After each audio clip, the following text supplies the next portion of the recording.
Evening, everybody. Got on here, later than I intended to, but I had a lot of stuff to take care of, including a haircut, because I desperately needed one and had to reschedule because I was down sick the other week. Welcome, everybody who's new. If you're new to the channel, thank you for subscribing. Thank everybody, all of you, for subscribing to a channel made by a nobody like me who barely knows what he's doing. But also, if you're new, please check out, my playlists and older videos because they probably won't be recommended to you because I'm a nobody and I speak about things that, like narcissistic abuse, that YouTube's not too fond of people talking about. I'm not corporate status quo friendly. So, a topic I want to get into today is something I've gotten some comments about, and it's something I've dealt with firsthand differently than most of the people who are going to benefit from this video. But it's also something that I witnessed quite a bit firsthand, especially when I was younger, like back in university, before I knew what narcissistic abuse was, when I basically just lumped narcissists in with just, run-of-the-mill scumbags. But this video is 10 things that narcissistic men fear the most. Don't worry, I've been around enough narcissistic frat boys and entitled old boys, good old boys, nepotists types to know. And I did a little research. So for those of you, I hope this is helpful. Number one, shame. The average narcissistic man is beating his chest, thinking he's the greatest, can do no wrong. Anything you can do, I can do better. I'm the greatest that there's ever been, kind of thing. So, any shame that you can give, that dispels that myth, that character that he plays, particularly, in a certain bedroom, let's just say, will crush them, because they're always the best at everything. They've done it all, bigger, better, better. You've never had a more successful, better looking, better lover. You know the drill. So yes, simply tell the truth that will shame them. Number two, rejection. Now, for these types of narcissistic men, every woman wants me, every man wants to be me, kind of thing. It's a privilege just to be in their presence. People fight over me. I could have any girl I want. That kind of shit. So in this situation, yeah, any rejection, just being honest or pushing him away when, he thinks, well, I choose you tonight. Aren't you lucky, kind of thing, then you can make me a sandwich. What a privilege. Simply, them not getting what they want because they're usually the spoiled, brat types that born with a silver spoon in their mouth. Not always, but that's, the majority of the time. Any type of rejection and them being told no crushes them. 3, failure. They can't stand being outshined. So whether, like, if it's in university, if somebody's getting better grades than them, or they don't really care about that, but can drink more than them, gets a girl that they had their eye on that rejected them, better at sports ball, anything like that, lift more weight, stronger, better looking, taller. Yeah, anything like that they'll see as a failure, particularly if the person outshining them is somebody they view as a rival. Now, while they view themselves as the best at everything, there will be people that, they behind the scenes consider their rivals, those that they're in constant competition with, whether they'll admit it or not. But it's pretty obvious when you see it. If you know what I'm talking about, you've seen it. 4, getting called out on their lies. Ah, yes, these narcissistic men exaggerate everything. Like, bro, I hooked up with 3 girls last night, when really, they all shot him down. They just tolerated him, long enough in his room for him to share his stash, kind of thing. Seen that. So being called out on their lies, being called out on their bravado, being called out on their exaggerations, like, bro, it's 8 inches, bro. And a girl who's been with them can say, no, it's 5.5, that kind of stuff. Any truth being told that contradicts with facts, the lies they tell, crushes them. So do it. 6, things that they hate is feeling remorse. So obviously they don't feel remorse, but when those around them, feel remorse for indulging their narcissism or for being suckered into their lies and deception and, falling for the game, basically, and then later on feeling remorse, but also having the integrity and the bravery to confront the narcissist. They hate that because not only is it telling the truth, it's crushing the delusion, but it's also, in this case, that woman being like, no, you're not that great. You're not this, you're that, not that. And I very much regret being with you. Because like that, that gets them good.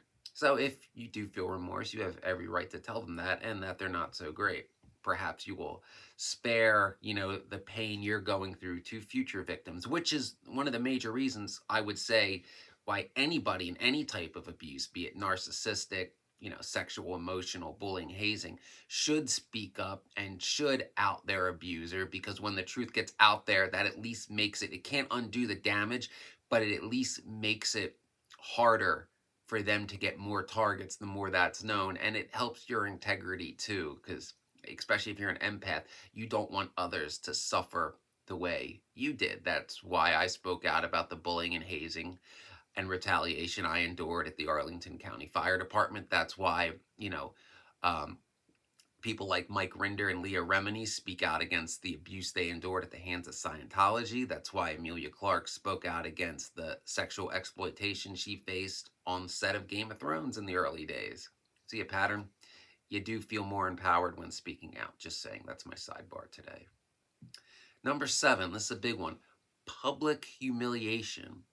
So for them, these great, titans among men, John Galt, best there's ever been, for them to be humiliated in public, and not just in public, but among their peers, like telling the truth and humiliating a frat boy in front of his bros, dude, that kind of thing. Like, oh, I don't know. He brags about how, he's a stallion, let's just say, but maybe that stallion is a sprinter. Maybe this stallion brags that he's quite the marathon runner, but let's just say he's, winded and finished after the 40-yard dash kind of thing. If multiple women were saying that in front of his bros, that would crush him. Or, that how one may act when drunk, in vino veritas kind of thing. Yes, so public humiliation that, not only exposes their lies and delusions, but does it amongst a group of people that they very much want to impress, especially those that it's like, these are not only these my bro, I'm the alpha bro kind of thing. Yeah, great thing to do. I've seen it happen back in the day. It's glorious. And it's justice as well. 8, abandonment. So a lot of these narcissistic men, latch on to people. They can be very emotional, very, like, I need you. I don't know what I would do without you. They'll guilt trip somebody into staying with them when they feel that person slipping away. So not only in this situation would the person, call them out, maybe publicly or just one-on-one, about their lies, about who they said, the kind of person they are, how they treat people, etc., but straight up just saying, like, no, like, you're full of it, you're not who you claim to be, and I'm done with you, and I don't ever want to see you again. That's when the abandonment issues will kick in. That's when they'll really try to play the guilt card, and most likely the card of, I can change, I'll do this and this different. But either one, it'll be all talk, or two, it'll be very short-lived, and I mean like a couple weeks, and that, got you reeled back into my greatness. Yeah, that kind of thing.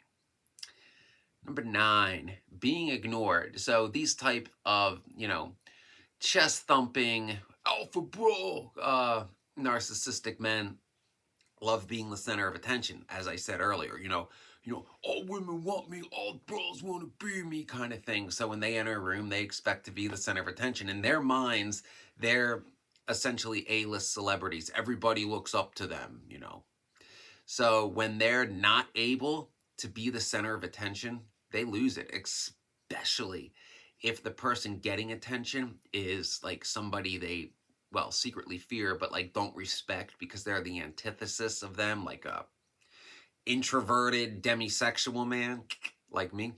because I've been the introvert who met the right people and in the right circumstances was able to open up because of the group of people and the environment I was in, and I took attention away from the alpha bros, and they got real passive aggressive with me real quick, and then the toxic male shit came out, and well, what do you know, it ended in a fight. Yeah, but things were a little different back in the mid 2000s. But I hope that painted the picture of how they act when they're being ignored. So that's a good tactic to use if you are being targeted by one of these types of narcissistic men, and you're, for whatever reason, don't feel it's the right circumstance to call them out on their lies or whatever. Just simply ignore them. Simply don't give them the time of day. So, and if you do that, there is an advantage to this. It's not as glorious as some of the other, but it'll drive them nuts on the inside. And also, since you're not saying anything and you're ignoring them, they can't twist the words you're saying. They can't twist the narrative in their favor because you're simply not saying anything. What are they going to twist about? Silence. And number 10, exposure. Being completely exposed on all these fronts for the person they really are, for the fraud that they are, for the lies, when the mask gets ripped off. Now, one thing about this that you got to look out for is this can bring up their narcissistic rage. Like, this is, they're backed in a corner. They know the jig is up, and they're going to fight like hell as they go down, kind of thing. So be aware of that. But complete exposure, and what I mean by complete exposure is basically all the other 9 things I said all at once. When you do them all and they're completely exposed, when the game is up, that's when they really lose it, because you can't come back from that. At least not within that that circle.